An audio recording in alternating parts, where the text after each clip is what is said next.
जाने माने कृषि वैज्ञानिक और हरित क्रांति के जनक एमएस स्वामीनाथन का निधन। हरित क्रांति में 25 वर्ष से कम समय में भारत को बना दिया था आत्मनिर्भर।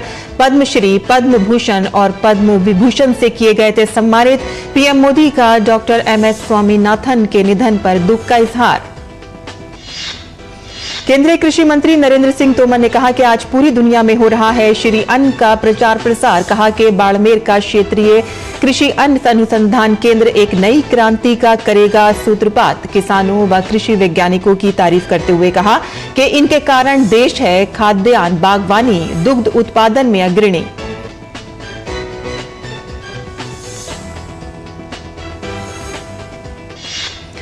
उपराष्ट्रपति जगदीप धनखड़ ने राजस्थान के बीकानेर में मूंगफली अनुसंधान केंद्र और प्रशिक्षु केंद्र का किया लोकार्पण। बाड़मेर में क्षेत्रीय कृषि अन्न अनुसंधान केंद्र की रखी आधारशिला। कहा कि प्रधानमंत्री मोदी ने पूरी दुनिया के अंदर मोटे अनाज के बारे में जागरूकता बढ़ाई। वर्ष 2023 को घोषित कराया अंतर्राष्ट्रीय श्री अन्न वर्ष। कहा कि ये देश के लिए है बड़ी उपलब्धि।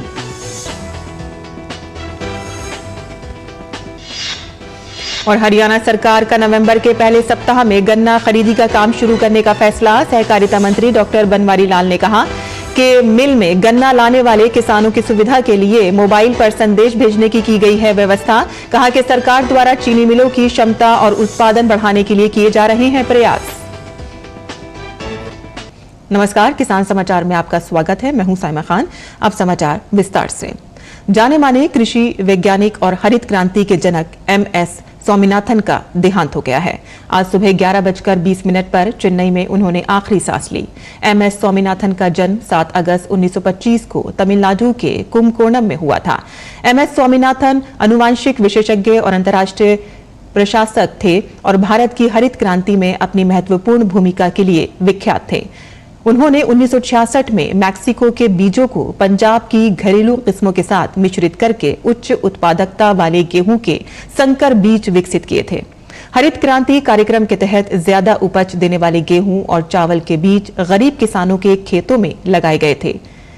इस क्रांति ने भारत को दुनिया में खाद्यान्न की सर्वाधिक कमी वाले देश से उबारकर 25 वर्ष से कम समय में आत्मनिर्भर बना दिया था। उस समय से भारत के कृषि पुनर्जागरण ने स्वामीनाथन को कृषि क्रांति आंदोलन के वैज्ञानिक नेता के रूप में ख्याति दिलाई। उनके द्वारा सदाबहार क्रांति की ओर उन्मुख अवलंबनीय कृषि की वकालत ने उन्हें अवलंबनीय खाद्य सुरक्षा के क्षेत्र में विश्व नेता का दर्जा दिलाया। एमएस स्वामीनाथन को विज्ञान एवं अभियांत्रिकी के क्षेत्र में भारत सरकार द्वारा सन 1967 में पद्मश्री, 1972 में पद्म भूषण और 1989 में पद्म विभूषण से सम्मानित किया गया था। पीएम मोदी ने सोशल मीडिया प्लेटफॉर्म एक्स पर पोस्ट किया है कि डॉक्टर एमएस स्वामीनाथन जी के निधन से गहरा दुख हुआ है। हमारे देश के इतिहास के एक बहुत ही महत्वपूर्ण समय में कृषि में उनके अभूतपूर्व कार्य ने दसियों लाख लोगों के जीवन को बदल दिया और हमारे देश के लिए खाद्य सुरक्षा सुनिश्चित की। कृषि में अपने क्रांतिकारी योगदान के अलावा डॉक्टर स्वामीनाथन नवाचार के पावर हाउस और एक प्रेरक गुरु थे। अनुसंधान और मार्गदर्शन के प्रति उनकी अटूट प्रतिबद्धता ने अनगिनत वैज्ञानिकों और नव प्रवर्तकों पर एक अनमिट छाप छोड़ी है। मैं डॉक्टर स्वामीनाथन के साथ अपनी मुलाकातों को हमेशा याद रखूंगा। भारत को प्रगति करते देखने का उनका जुनून अनुकरणीय था। उनका जीवन और कार्य आने वाली पीढ़ियों को प्रेरित करेगा। उनके परिवार और प्रशंसकों के प्रति संवेदनाएं। ओम शांति।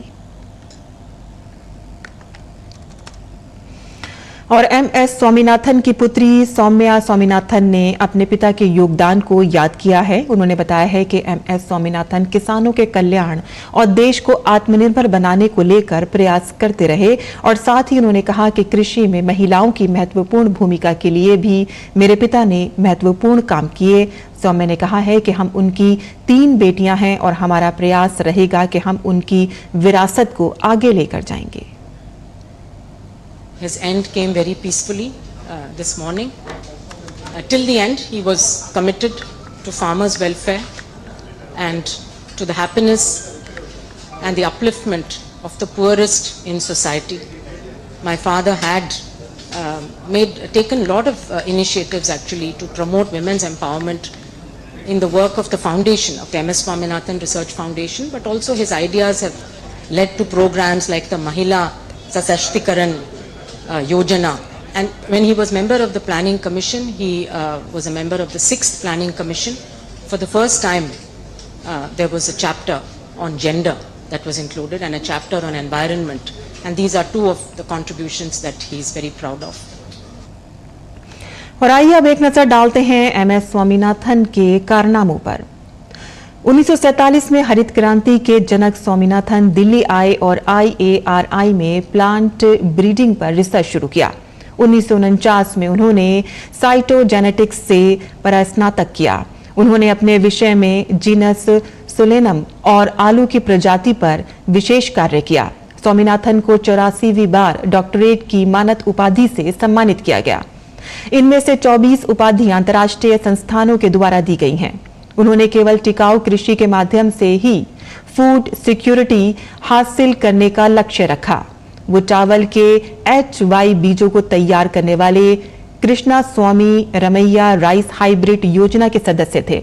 1954 में उन्होंने सहायक साइटोजेनेटिक्स के पद पर IAII में कार्य शुरू कर दिया। स्वामीनाथन भारत के अनाज आयातक के पक्ष में नहीं थे। उन्होंने इसके लिए दलील दी थी कि भारत की आय का 70% अनाज से प्राप्त होता है और इसके तुरंत बाद वो अनाज की कई किस्मों को तैयार करने में जुट गए जिससे भारत का अनाज निर्यात बढ़ सके।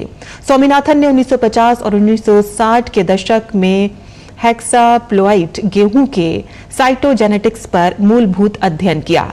स्वामीनाथन और बोरलॉग ने हरित क्रांति की नींव रखने के लिए चावल और अनाज की कई किस्मों का विकास किया।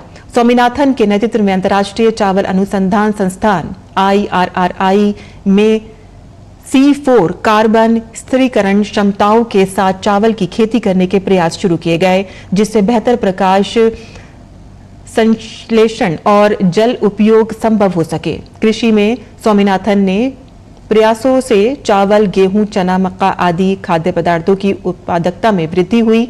हरित क्रांति के दौरान MS स्वामीनाथन ने खेती के लिए उन्नत कृषि उपकरणों पर ध्यान केंद्रित किया और इसका परिणाम मशीनरी आपूर्ति के औद्योगिक विकास पर भी पड़ता है।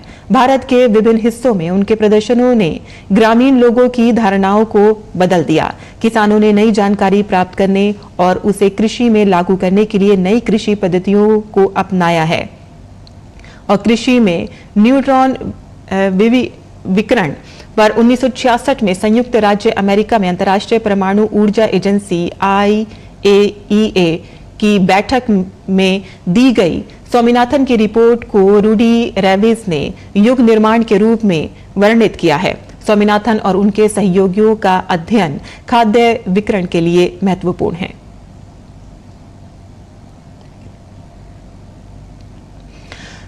प्रधानमंत्री नरेंद्र मोदी ने कल गुजरात को विकास परियोजनाओं का तोहफा दिया। पीएम मोदी ने छोटा उदयपुर के बडोली में एक कार्यक्रम के दौरान राज्य को इन विकास परियोजनाओं की सौगात दी। पीएम मोदी ने 5200 करोड़ रुपए से अधिक की परियोजनाओं का लोकार्पण और शिलान्यास किया। कार्यक्रम के दौरान मंच पर पीएम मोदी का शानदार स्वागत किया गया और उपराष्ट्रपति जगदीप धनखड़ ने कल राजस्थान के बीकानेर में मूंगफली अनुसंधान केंद्र और प्रशिक्षु केंद्र का लोकार्पण किया।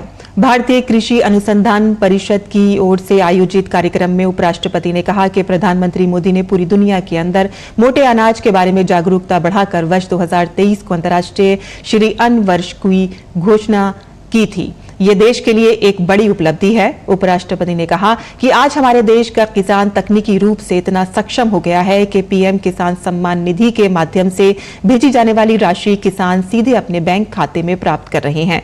इसमें कोई बिचौलिया नहीं है और ना ही किसी प्रकार की कमीशन देना पड़ती है। उन्होंने आगे कहा कि आज जो केंद्र यहाँ खुल रहा है उसका असर केवल राजस्थान ही नहीं बल्कि पूरे देश और विदेश पर भी पड़ेगा।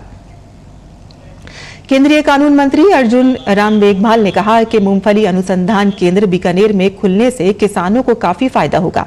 बीकानेर के किसान मूंगफली उत्पादन में अग्रणी हो रहे हैं और उन्हें नई नई तकनीक और उन्नत बीज उपलब्ध करवाने जरूरी हैं। और उपराष्ट्रपति जगदीप धनखड़ ने भारतीय कृषि अनुसंधान परिषद ICAR कृषि एवं किसान कल्याण मंत्रालय की ओर से राजस्थान में बाड़मेर के गुड़ामलानी में क्षेत्रीय श्री अन्न मिलेट्स अनुसंधान केंद्र की आधारशिला रखी। केंद्रीय कृषि एवं किसान कल्याण मंत्री नरेंद्र सिंह तोमर इसमें वर्चुअल रूप से शामिल हुए। केंद्रीय कृषि मंत्री नरेंद्र सिंह तोमर ने नई सौगात के लिए किसानों व कृषि वैज्ञानिकों को बधाई देने के साथ ही उम्मीद जताई कि बाड़मेर का क्षेत्रीय श्री अन्न अनुसंधान केंद्र एक नई क्रांति का सूत्रपात करेगा। उन्होंने प्रसन्नता जताई है कि किसानों व कृषि वैज्ञानिकों के कारण हमारा देश आज खाद्यान्न, बागवानी, दुग्ध उत्पादन में अग्रणी है। उन्होंने कहा कि प्रधानमंत्री मोदी के मार्गदर्शन में केंद्रीय कृषि एवं किसान कल्याण मंत्रालय तथा ICAR द्वारा किसानों एवं वैज्ञानिकों के हित में अनेक कदम उठाए गए हैं, जिनसे राजस्थान के किसान एवं वैज्ञानिक भी लाभान्वित हो रहे हैं। तोमर ने कहा है कि प्रधानमंत्री श्री मोदी अद्वितीय प्रतिभा के धनी हैं, जिनकी दूरदर्शिता के कारण आज श्री अन्न का प्रचार प्रसार पूरी दुनिया में हुआ है। केंद्रीय कृषि मंत्री ने कहा कि देश में श्री अन्न का उत्पादन और बढ़ाने के साथ ही प्रोसेसिंग आदि कार्य करने होंगे, जिससे विशेषकर छोटे किसानों का फायदा होगा। और हरियाणा सरकार ने इस वर्ष 2023-24 में गन्ने के पेराई सत्र में गन्ना खरीदी की सूचना मोबाइल पर मैसेज भेजकर करने का निर्णय लिया है। इस संबंध में हरियाणा के सहकारिता मंत्री डॉक्टर बनवारी लाल ने कहा कि मिल में गन्ना लाने वाले किसानों की सुविधा के लिए मोबाइल पर ऑनलाइन संदेश भेजने की व्यवस्था की गई है, ताकि किसानों को किसी प्रकार की दिक्कतों एवं देरी का सामना न करना पड़े।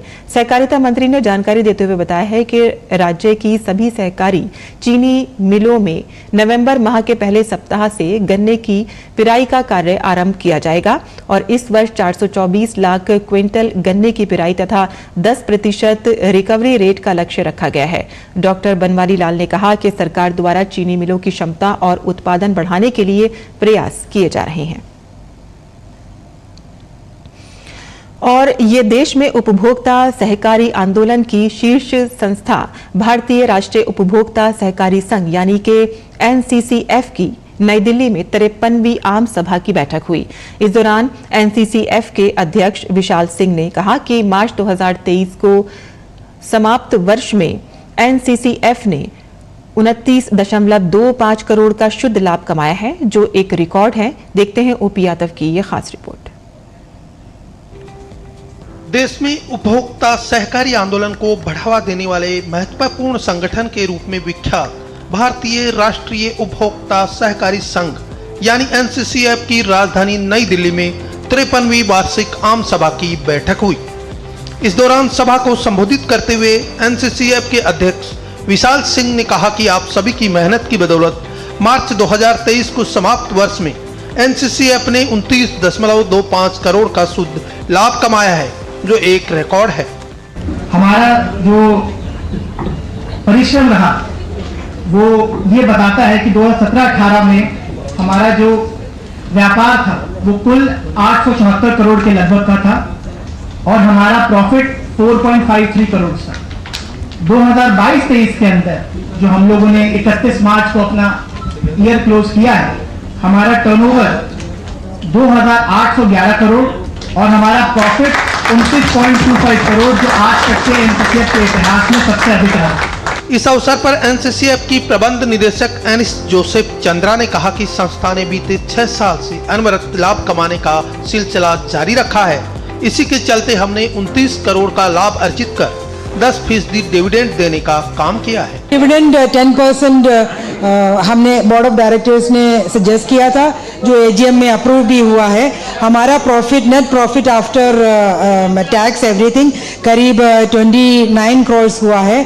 हमारा टर्नओवर करीब 3,000 करोड़ के आसपास आया है और अगला साल इसका अच्छा बढ़ाव हो सकता है, जिस तरह से हम काम कर रहे हैं। इस दौरान बेंगलुरु से आए NCCF के निदेशक शिवलिंगप्पा केजी ने कहा कि NCCF की 53वीं वार्षिक आम सभा में 10% लाभांश देने की घोषणा से शेयर धारकों में खुशी का माहौल है।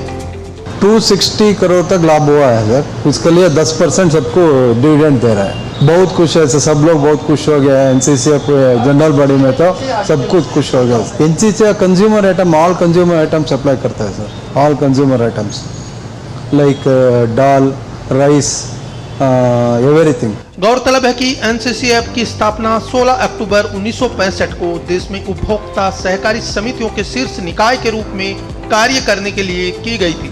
यह देश में उपभोक्ता सहकारी आंदोलन को बढ़ावा देने वाला एक अग्रणी संगठन है, जो समग्र आर्थिक बेहतरी और वित्तीय स्वायत्तता के लिए आत्मनिर्भरता और पारस्परिक सहायता के आधार पर सहकारी समितियों के स्वैच्छिक गठन और लोकतांत्रिक कामकाज को सुविधाजनक बनाने की दिशा में काम करते हुए भारत सरकार के सहकार से समृद्धि की संकल्पना को सच्चे मायनों में साकार करने का काम कर रहा है। राजधानी नई दिल्ली में एनसीसीएफ की 53वीं वार्षिक आम सभा की बैठक का आयोजन हुआ। राष्ट्रीय उपभोक्ता सहकारी संघ मर्यादित द्वारा आयोजित इस बैठक में एक ओर जहां साल भर का लेखा जोखा प्रस्तुत करने का काम हुआ, वहीं दूसरी ओर एनसीसीएफ द्वारा 29 करोड़ का लाभांश अर्जित करने के बाद डिविडेंड फंड के रूप में 10% डिविडेंड देने का निर्णय भी लिया गया। मेरे सहयोगी कैमरामैन उत्तम सिंह के साथ में OP Yadav, DD news, Delhi. और किसान समाचार में अब बात करते हैं मंडी भाव की और आइए देखते हैं कि क्या रहा देश भर की मंडियों का भाव।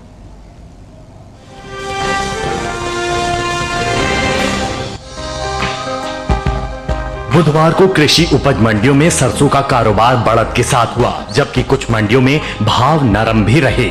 एग मार्केट के मुताबिक राजस्थान की जयपुर मंडी में 131 रुपए की तेजी देखी गई। यहां 26 सितंबर को सरसों का भाव 5,009 रुपए था, जो 27 सितंबर को 5,140 रुपए क्विंटल हो गया। राज्य की कोटा मंडी में भी तेजी के साथ कारोबार हुआ। यहां 26 सितंबर को सरसों 5,200 रुपए क्विंटल पर बिकी थी। 27 सितंबर को इसके सौदे 25 रुपए मजबूत होकर 5,225 रुपए क्विंटल पर हुए। बढ़त का सिलसिला उत्तर प्रदेश की लखीमपुर मंडी में भी जारी रहा। यहां 26 सितंबर को सरसों का भाव 5,490 रुपए था, जो 27 सितंबर को 10 रुपए चढ़कर 5,500 रुपए क्विंटल हो गया। जबकि राज्य की अलीगढ़ मंडी में तेजी के साथ सौदे हुए। यहां 26 सितंबर को सरसों का भाव 5,460 रुपए था, जो 27 सितंबर को 10 रुपए घटकर 5,450 रुपए क्विंटल रह गया। इस साल सरसों की भी रिकॉर्ड पैदावार का अनुमान है। कृषि मंत्रालय की ओर से जारी तीसरे अग्रिम अनुमान के मुताबिक 2022-23 के दौरान 124,94,000 टन सरसों पैदा हो सकती है, जबकि पिछले सीजन की पैदावार 119,63,000 टन थी। ये साल तिलहनी फसलों के लिए अच्छा साबित हुआ है और देश में इनकी पैदावार भी रिकॉर्ड स्तर पर पहुंच सकती है। कृषि मंत्रालय की ओर से जारी तीसरे अग्रिम अनुमान के मुताबिक 2022-23 के दौरान कुल तिलहन की पैदावार 409,96,000 टन हो सकती है, जो पिछले साल की तुलना में 30,33,000 टन अधिक है। आपको बता दें कि बीते साल तिलहनी फसलों की उपज 379,63,000 टन रही थी।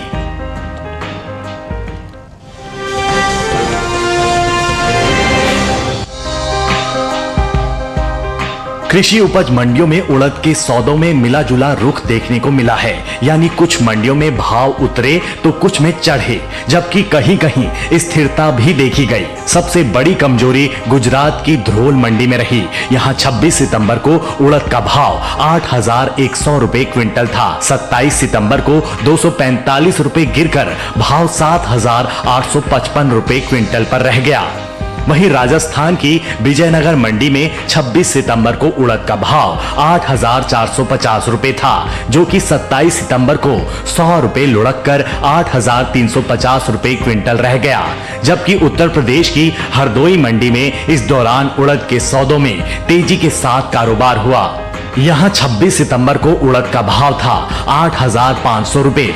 27 सितंबर को इसमें 20 रुपए की बढ़त हुई और भाव 8,520 रुपए क्विंटल हो गया। उत्तर प्रदेश की लखनऊ मंडी में 26 सितंबर को उड़द का भाव 8,500 रुपए क्विंटल था। 27 सितंबर को इसमें कोई बदलाव नहीं हुआ और भाव 8,500 रुपए क्विंटल पर ही बना रहा। बात उड़द की पैदावार की करें तो घरेलू स्तर पर इसकी पैदावार में कमी का अनुमान है।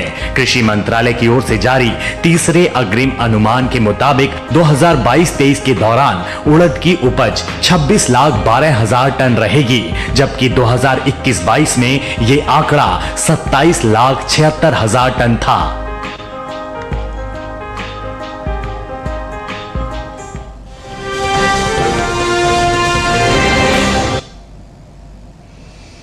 और मंडी भाव के बाद अब बात करते हैं मौसमी खेती की। किसान इस मौसम में कैसे रखें अपनी खेती का ख्याल, आइए देखते हैं।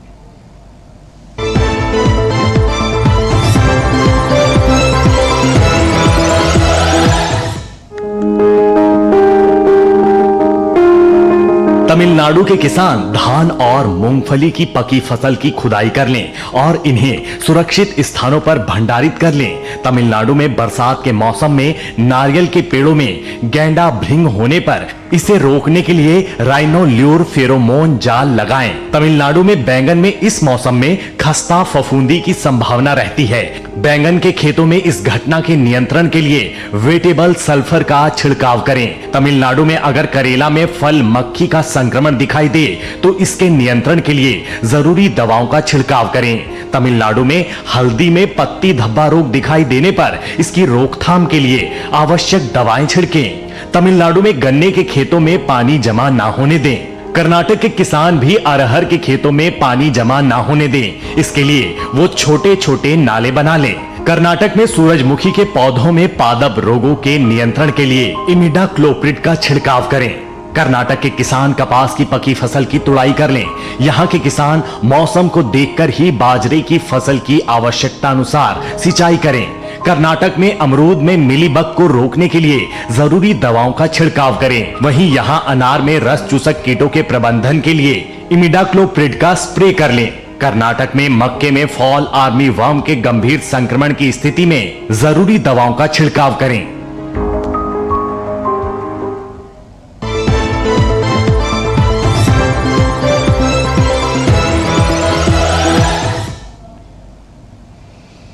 और खेती किसानी से जुड़ी खबरों के बाद आइए अब नजर डालते हैं कुछ और खास खबरों पर। पंजाब कांग्रेस पार्टी के नेता और विधायक सुखपाल खेरा को पंजाब की पुलिस ने हिरासत में ले लिया है। सुखपाल खेरा ने खुद फेसबुक पर लाइव आकर इसकी जानकारी दी। उनके मुताबिक पुलिस ने सिर्फ इतनी जानकारी दी है कि एक पुराना NDPS का मामला है जिसको लेकर पूछताछ के लिए उन्हें ले जाया जा रहा है। भारतीय मूल के अमेरिकी कारोबारी संत सिंह चटवाल ने पीएम नरेंद्र मोदी के नेतृत्व की सराहना करते हुए कहा है कि पीएम मोदी ने सिख समुदाय के लिए शानदार काम किया है और इस पर सिखों को गर्व है। चटवाल ने कहा है कि भारत में सिख समुदाय के कई लोग अहम पदों पर हैं। G20 वर्चुअल शिखर सम्मेलन की तैयारियां शुरू हो गई हैं। पीएम मोदी के प्रधान सचिव डॉक्टर PK मिश्रा ने G20 शिखर सम्मेलन की प्रगति की समीक्षा की और सभी कार्य समूहों को हर महीने परिणामों की रिपोर्ट भेजनी होगी। पंजाब के मोहाली जिले के कुराली गांव में स्थित इंडस्ट्रियल फोकल प्वाइंट में एक केमिकल फैक्ट्री में आग लग गई। घटना में 5 मजदूर घायल हो गए हैं। वहीं इस घटना में 2 गंभीर मजदूरों को मोहाली सिविल अस्पताल में भर्ती कराया गया है। मुंबई में गणेश उत्सव के अवसर पर बच्चों को महाराष्ट्र के मुख्यमंत्री एकनाथ शिंदे ने अपने आवास पर आमंत्रित कर मुलाकात की और आरती की। महाराष्ट्र के ठाणे समेत विभिन्न इलाकों में लगातार मूसलाधार बारिश की वजह से कई निचले इलाकों में पानी भर गया है। लोगों को यातायात समेत कई दिक्कतों का सामना करना पड़ रहा है। उत्तर प्रदेश के मथुरा स्टेशन पर हुए ट्रेन दुर्घटना के मामले में लोको पायलट समेत 5 अधिकारियों को निलंबित कर दिया गया है। वहीं रेलवे अधिकारियों द्वारा जांच समिति का गठन किया गया है। केंद्रीय स्वास्थ्य मंत्री मनसुख मांडविया ने देश भर में डेंगू के मरीजों की बढ़ती संख्या के बीच डेंगू की रोकथाम और प्रबंधन के लिए सार्वजनिक स्वास्थ्य प्रणाली की तैयारियों की समीक्षा के लिए कल एक उच्च स्तरीय बैठक की अध्यक्षता की। सर्वोच्च न्यायालय ने सभी अदालतों, न्याय अधिकरणों और अर्ध न्यायिक निकायों को HIV अधिनियम की धारा 34(2) के अंतर्गत HIV संक्रमित व्यक्तियों से संबंधित मामलों के शीघ्र निपटारे को प्राथमिकता देने का निर्देश दिया है। किसान समाचार में आज के लिए बस इतना ही। अनुमति दें, नमस्कार।